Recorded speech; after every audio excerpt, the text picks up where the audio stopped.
Friends, आज जो कुर्ती हमने पहले बनाई थी घेर वाली और कोट कॉलर वाली, उसके लिए पैजामा बनाने जा रहे हैं। तो ये बचा हुआ कपड़ा है।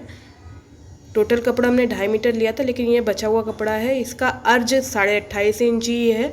तो हम सबसे पहले देखिए 28 इंच डबल में है। ये इस तरह से हमने डबल फोल्ड कपड़ा रखा है, उसे नाप के बताया आपको। फिर इसे लंबाई में ही एक बार 4 फोल्ड कर लेंगे।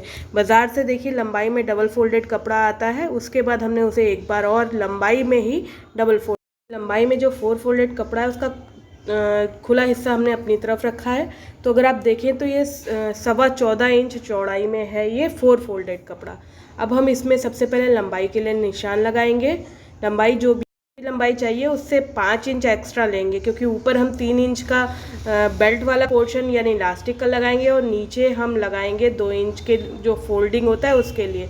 तो 3 ऊपर और 2 नीचे, इस तरह करके 5 इंच टोटल हम एक्स्ट्रा ले रहे हैं। यानी अगर आपको चाहिए 37 इंच की लंबाई, तो आपको यहाँ पे 42 इंच पे यूँ इस तरह से मार्क कर लेना होगा। तो ये हमने इस तरह से मार्क कर लिया। इसके बाद बहुत ही आसान सा सलवार बनाने वाले हैं हम। तो इसे हमने काट दिया, पैजामा बनाने वाले हैं। और इस तरह से हमारे ये 2 पीसेस डबल फोल्ड में हमें अलग अलग करने होंगे। तो ये बीच से जुड़े हुए हैं, तो हम इसकी जो बीच से जुड़ा वाला हिस्सा है वो काट देंगे। तो इस तरह 2 पीस में से हमारे ये पीसेस रेडी हैं।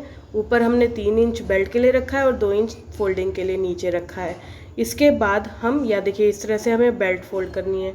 तो हम सबसे पहले क्रॉच एरिया के लिए जो मार्क लगाएंगे, जैसे अगर हमें 11 इंच क्रॉच एरिया चाहिए है तो हम उससे ऊपर की एक्स्ट्रा वाला हिस्सा निकालते हुए हम यहाँ पे मार्क लगाएंगे।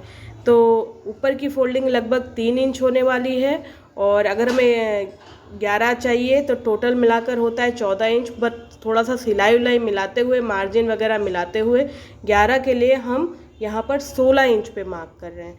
ये ऊपर नीचे सबकी ये मिलाते जुलाते हुए रखते हुए 16 इंच रख लिया है। और हमें जो नीचे की गोलाई चाहिए पैर की, वो हमें 15 इंच चाहिए। तो इस तरह से मिला लेंगे इंची टेप की मदद से। ये इस तरह से तिरछा मिलाना है हमें, और सीधी यूँ इसके साथ लाइन खींच के तब कपड़ा कट करके अलग निकाल लेना है। तो ये पीस हमारा अलग हो गया।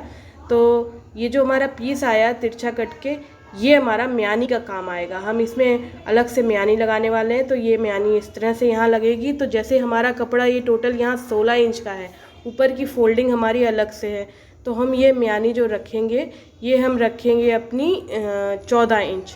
2 इंच हम छोटी रखेंगे, क्योंकि अभी हमें ये 4 पीस हैं टोटल। अगर आप देखें तो ये 4 पीस में म्यानी है। ऊपर से हम नापेंगे, यहाँ पे 14 इंच पे निशान लगा लेंगे और उतना ही हम कट करके अलग कर लेंगे।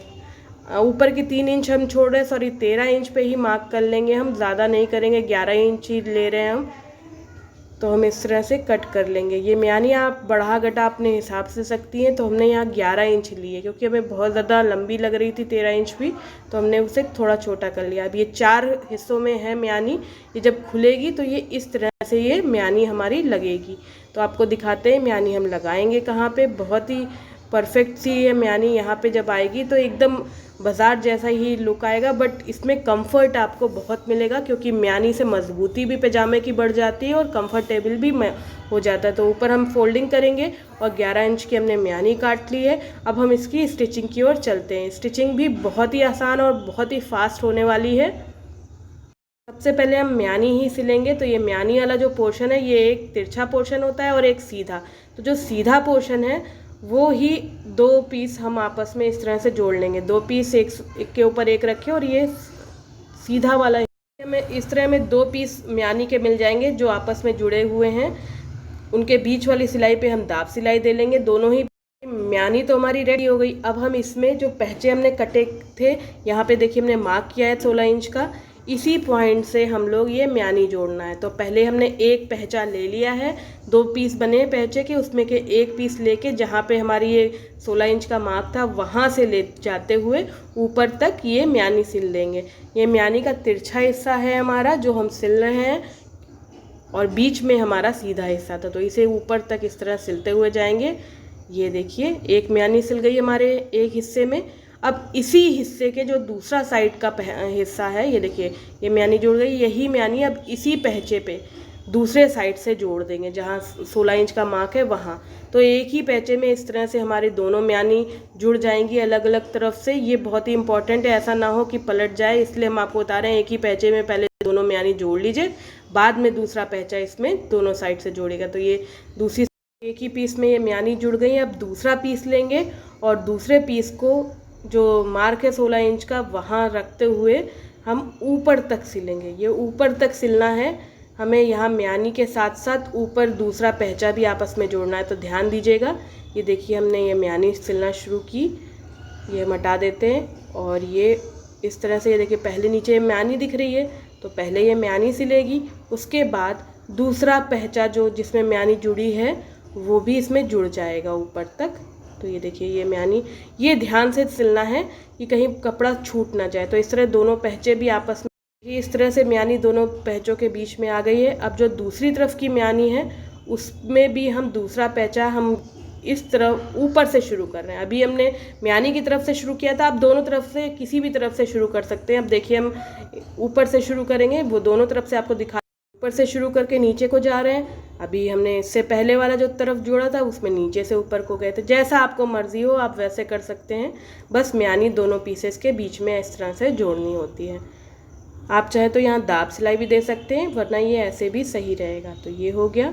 जब दोनों म्यानी हम जोड़ लेंगे इसके बाद हम पहचा मोड़ेंगे 1 इंच का लगभग का। ये देखिए म्यानी हो गई। अब हम पहचा लेके आएंगे, ये देखिए म्यानी इस तरह से बीच में आ गई है। ये पहचा है, पहचे को हम इस तरह से एक बार 1/4 इंच और एक बार 1 इंच के करीब यूँ मोड़ेंगे पूरे में, और दोनों ही पहचे हमें इस तरह से फोल्ड कर ले रहे हैं। इसको देखिए डबल फोल्ड करके दोनों पहचे हमें रेडी कर लेंगे। इस तरह से आराम से हो जाएंगे ये दोनों पहचे, और इसके बाद सिर्फ एक सिलाई बचेगी जिससे ये लास्टिक वाला हिस्सा छोड़ के पूरा पैजामा रेडी होगा।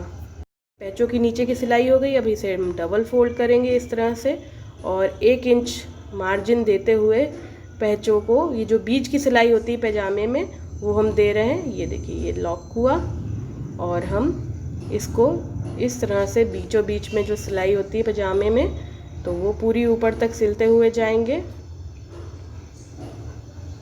ये हो गया।